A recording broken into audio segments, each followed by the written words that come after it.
Just a little time left now, so we'll bring in producer Benedict Rhodes to join us for the weekly segment known as Stoppage Time. Benny, great to see you. Still awake after a late night that we're all working, but you worked harder than anybody in Winnipeg. I appreciate you as ever. What do you got this week as questions for us?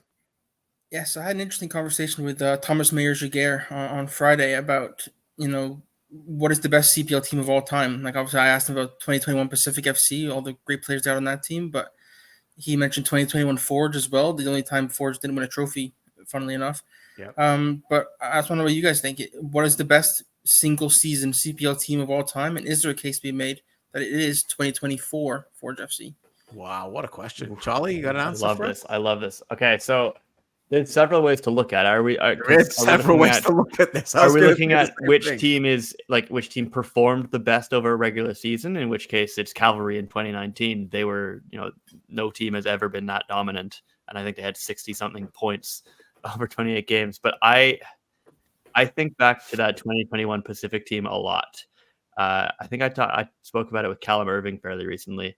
You look at the lineups for the final, they beat Forge of players that weren't on the pitch: Marco Bustos, Alejandro Diaz, Kunle Dadaluke, Sean Young, Ollie Bassett, all these players.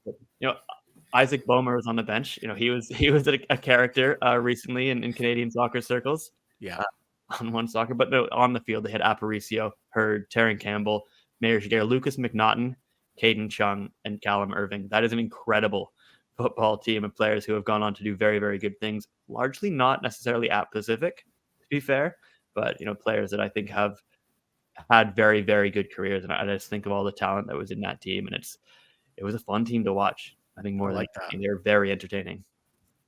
Yeah, I like that a lot. I mean, Cavalry last season, to think about what they were able to accomplish they need to be in the conversation as well. Yeah. Just the run that they were on and how good Carducci and Musi and Klomp were.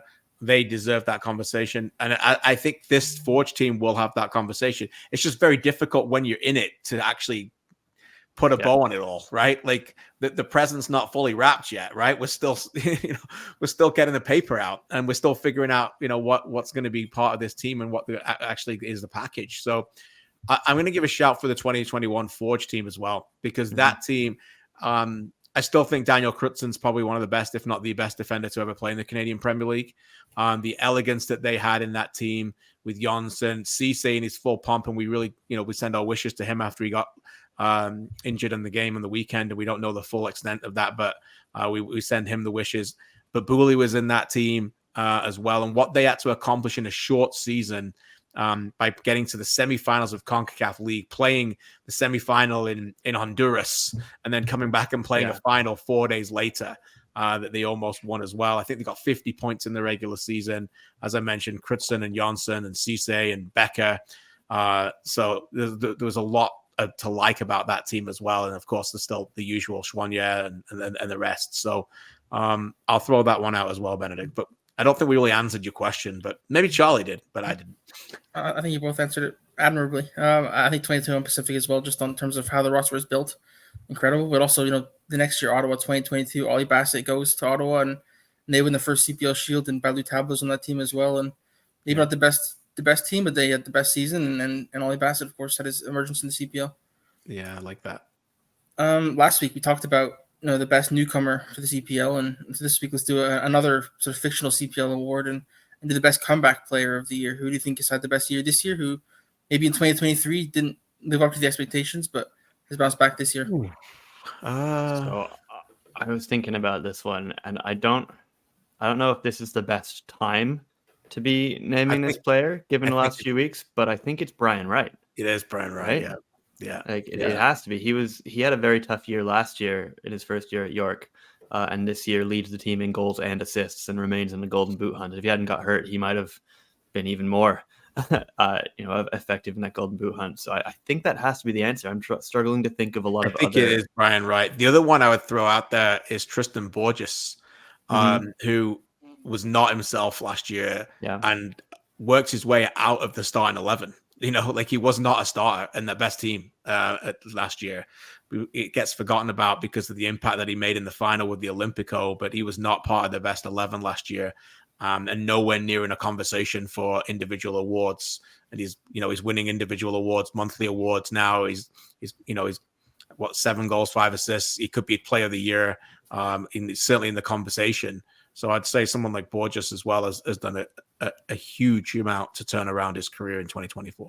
One other shout that's just come to mind, and this might be harsh on last year for him, but there were certainly tough moments early in the year. But Emil Gazdov, he has been outstanding, I think, for Pacific largely this year. His second half of last season was much better than the first half, but we all remember him having some very tough moments. Again, losing his starting job, Kieran Basket, kind of winning it back. But this year he has been nailed on the starter at Pacific and been one of the best goalkeepers in the CPL. So I think he's another one that deserves some credit.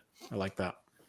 Yeah, I was going to say Gazdov as well. I think last year he lost his job twice, I believe. He lost his job and got it back. And this year, like you said, Charlie, he's been maybe a goalkeeper of the year candidate, definitely an under 21 player of the year candidate, and a huge player for them.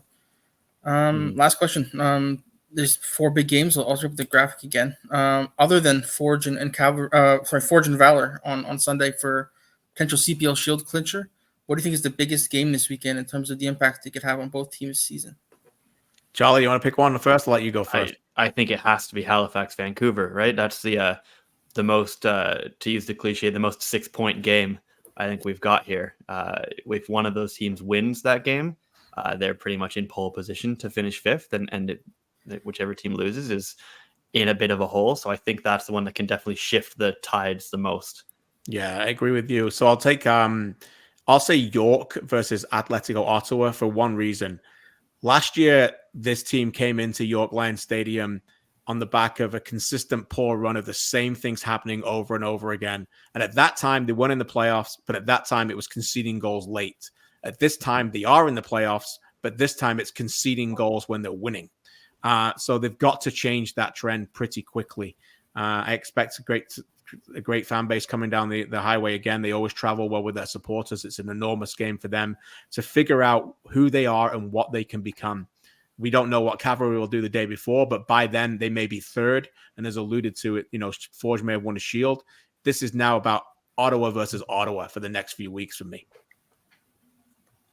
Also to round things off, I guess, with the other game, Pacific and Cavalry. I think I'm assigned to that game as well, which is exciting. But Cavalry, they need to potentially get to the top 2, and Pacific desperate to hold on to that 5th spot.